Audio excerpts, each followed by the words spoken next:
Hello everyone. सो आज हम इस वीडियो में एल्केप्टॉन यूरिया के बारे में पढ़ेंगे। तो एल्केप्टॉन यूरिया एक एंजाइम डेफिशिएंसी की वजह से होता है, दैट इज़ होमोजेंटिसेट ऑक्सीडेज। अगर इस एंजाइम की डेफिशिएंसी होगी तो होमोजेंटिसिक एसिड जो है उसका मेटाबॉलिज्म रुक जाता है। वो जैसे उसका मेटाबॉलिज्म रुकेगा फिर वो एक्सक्रीट होने लग जाता है यूरिन में। ठीक है, अब हम इसमें पढ़ेंगे इसके इंट्रोडक्शन को, बायोकेमिकल डिफेक्ट को, डायग्नोसिस को। स्टार्ट करते हैं इंट्रोडक्शन से।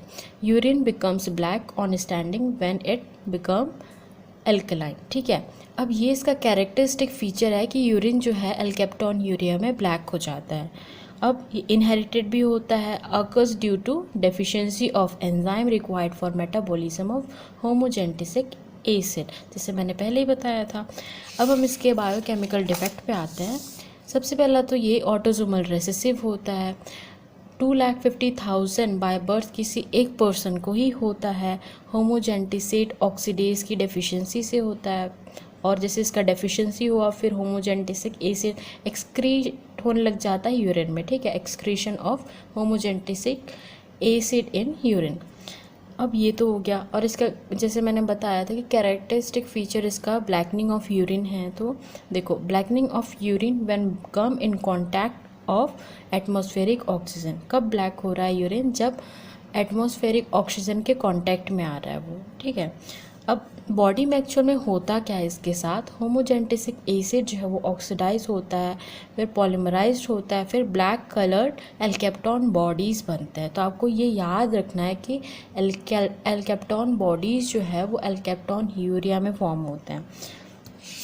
अब हम इसको देखते हैं कि किसी भी पर्सन को अगर लंबे समय तक अगर ये प्रॉब्लम हो रहा है, जैसे ये 3rd-4th डेकेड ऑफ लाइफ, तो पेशेंट को क्रोनोसिस हो जाता है। ठीक है, क्रोनोसिस मीन्स डिपोजिशन होगा एल्केप्टॉन बॉडीज़ का। वो भी कुछ हिस्से में होता है, जैसे कि intervertebral disc, cartilage of nose के 2 पार्ट होते हैं, एक तो बोनी पार्ट होता है और एक कार्टिलेजिनस पार्ट होता है। तो ये कार्टिलेजिनस पार्ट ऑफ नोज़ में डिपॉजिट होता है, और ईयर के पिन्ना में।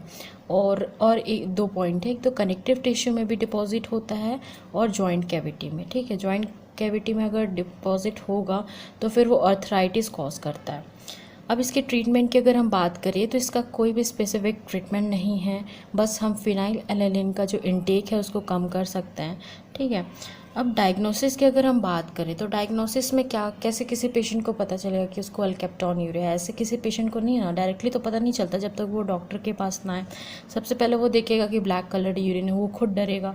ठीक है, फिर वो आएगा डॉक्टर के पास, आपके पास आया, फिर बोला डॉक्टर साहब हमारे साथ ऐसा ऐसा हो रहा है, तो आपको तुरंत माइंड में क्लिक करेगा कि अरे अच्छा ये एल्केप्टॉन यूरिया हो सकता है। तो आप क्या करोगे?